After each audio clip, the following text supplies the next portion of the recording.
Let's get a check of the business news. Yuka Roya joins me now. Hi there, Yuka. Hi, Tom. Long queues at petrol stations right across France as this fuel shortage continues. Well, the problem is caused by strikes at TotalEnergies and at refineries of ExxonMobil.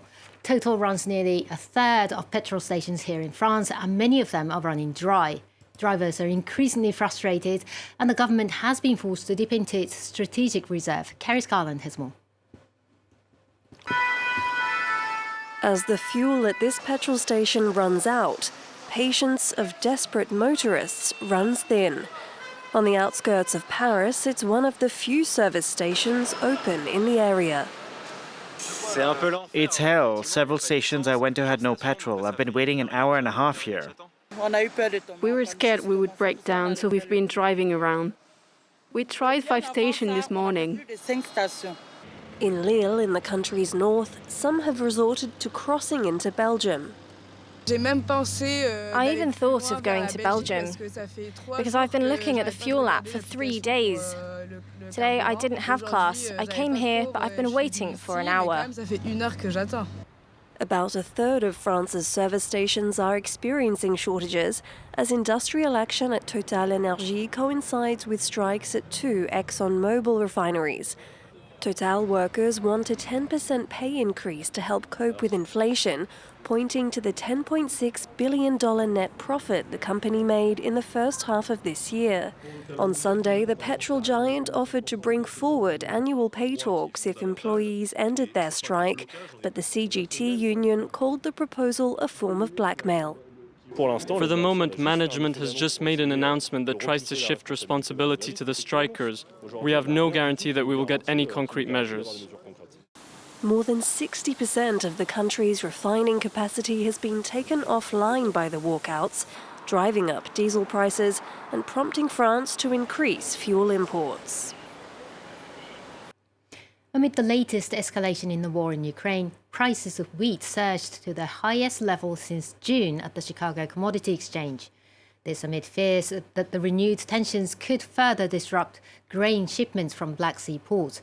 Meanwhile, the United Nations is hopeful that a deal on exporting grains from Ukraine will be extended for a year as its expiry date in November draws closer.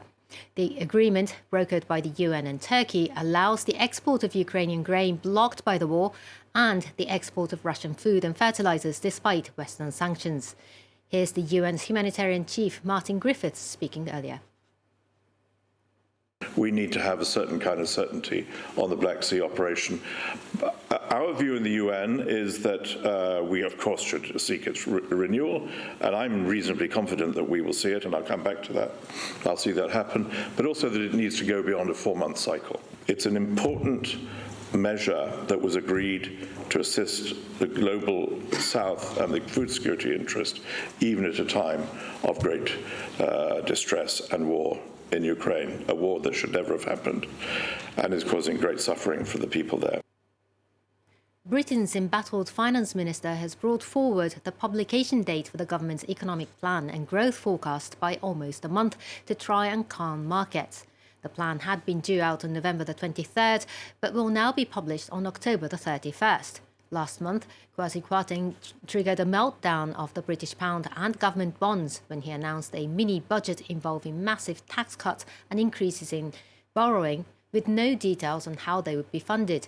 The announcement to fast-track the economic plan comes as the Bank of England said it would double the maximum size of bonds it can buy each day under the emergency programme launched in the wake of the market turmoil. That would mean the central bank could buy up to £10 billion worth of long-term bonds per day until the scheme expires on Friday. Well, the UK government's attempt hasn't been successful in assuaging investor concerns, with the British pound trending lower once again at below $1.11. European stocks finished the day mildly down, as you can see there. In the US, it's a federal holiday, but Wall Street markets are open, with all 3 main indices trading in negative territory, with the Nasdaq particularly hard hit. And among the biggest losers on the Nasdaq is electric car maker Rivian, which fell about 10% today. On Friday, the Amazon-backed firm recalled about 13,000 cars due to a possible technical issue that could cause a driver to lose steering control. The recall applies to almost all of the vehicles the company has delivered since it started selling last year. Staying in the auto industry, Renault and Nissan have started discussing how to reshape their alliance. The talks include potential investment by the Japanese carmaker into Renault's new electric vehicle venture. In return, the French group may consider selling some of its stake in Nissan from the current 43%. Nissan, in turn, has a 15% stake in Renault. The French state also holds 15% of the company. The French dominance of the alliance has long been a point of contention for the Japanese carmaker, which wants to be equal partners. 3 American economists, including the former head of the US Federal Reserve, have been awarded this year's Nobel Prize for Economics for their research on the role of banks in financial crises. Former Fed Chairman Ben Bernanke was credited with laying the groundwork for how governments respond to crises through his work on the Great Recession of the 1930s. Douglas Diamond and Philip Dybvig worked on a theoretical model which explains why bank runs take place, which could result in a lender collapsing. Following the Nobel announcement, Diamond warned central banks today against withdrawing too much liquidity from the market. Part of this, raising interest rates is sort of another name for withdrawing liquidity from the system, and this thing's called quantitative tightening. Is definitely withdrawing liquidity from the system.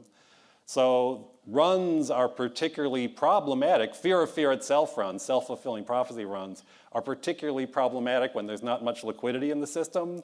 So apart from all of the just uncertainty because of like the war in Ukraine and things like that, just the withdrawal of liquidity, I think central bankers have to be careful about the rate at which they withdraw it. Otherwise, they will see financial crises that tie their hands and prevent them from doing the macroeconomic things they want to do. So this a warning to central bankers around the world from the new laureate of the Nobel Economics Prize. Well, thank you very much indeed for that update. Yuka Roya, thank you so much. I'll be back in a couple of minutes with the top stories. Stay with us here on France 24.